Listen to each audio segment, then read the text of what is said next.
Elon Musk, yeah, the Tesla and SpaceX guy, went on record saying that millions of dead people are still getting Social Security checks. Sounds like a scandal, right? Except it's just not true. But according to the Social Security Administration's own inspector general, less than 0.01% of payments go to deceased individuals. That's not a scandal. That's a system moving that works with millions of moving parts and still gets it right over 99% of the time, or 99.99% of the time. So, no, there isn't some wave of fraud happening. Hi, I'm Chris Hensley, and I help people make smart retirement decisions, especially when it comes to Social Security, pensions, and estate transitions. Today, I want to set the record straight because recently, Elon Musk claimed that millions of dead people are still receiving Social Security benefits.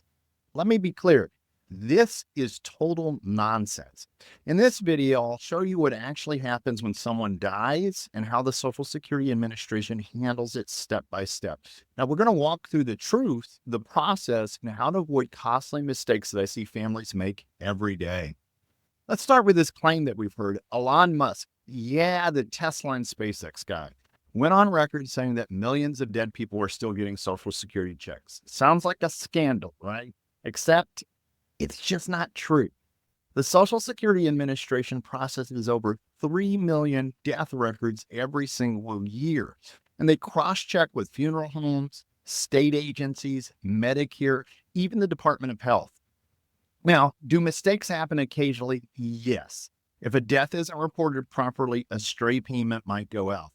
But according to the Social Security Administration's own inspector general, less than 0.01% of payments go to deceased individuals, and those are almost always corrected quickly.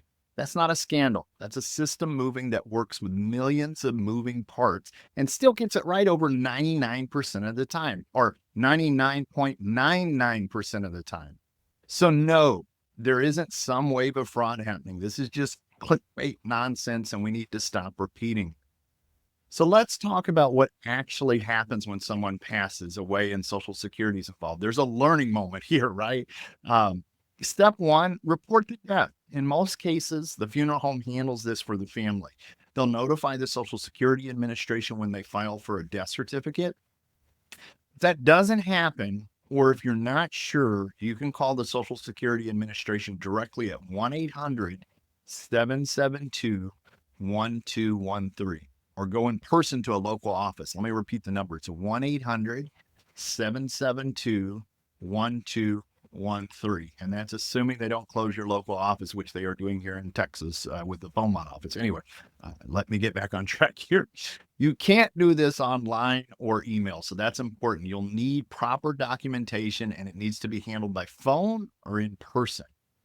Let's talk about overpayments and bank accounts. Here's where it gets tricky and where many people get it wrong. Social Security benefits are paid in arrears, and that means the check that you get in June is actually for May, right? So if someone dies in May and the payment hits in June, that money has to be returned. If it was deposited electronically, you have to notify the bank. If it was a paper check, don't cash it, return it. Holding on to those funds, even accidentally, can create big problems later.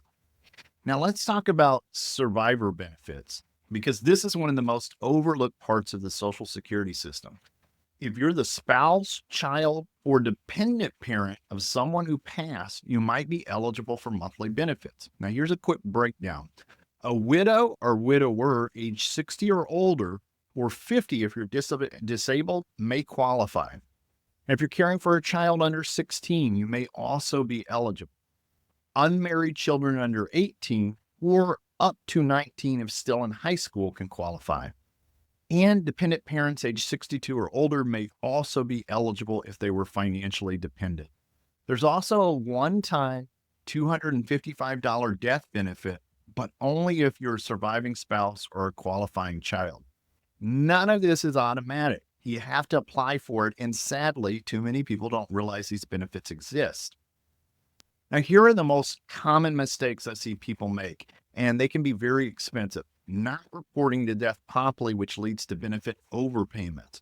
Missing out on survivor benefits they were legally entitled to. And then just thinking that pensions and Social Security automatically coordinate, they do not. Making big decisions based on bad information from social media instead of verified sources. Look, I know this is a heavy topic, but if you take the time to get it right, you protect your family and your finances. So let's wrap this up. Elon Musk might be brilliant in some areas, but in this case, he's just plain wrong. Social Security isn't sending checks to the dead. That's total nonsense. If someone you love has passed, here's your checklist. 1. Confirm the death has been reported to the Social Security Administration. 2. Return any payments that have come after the date of death. 3. Contact Social Security Administration to explore survivor benefits. And if you're dealing with pensions, TRS or ORP decisions, or Social Security strategy, this is exactly what my retirement roadmap system was built for. I've helped hundreds of families make sense of this process, and I'd love to help you too. Hit like if this video brought clarity, subscribe for more myth busting retirement tips, and I'll see you in the next one.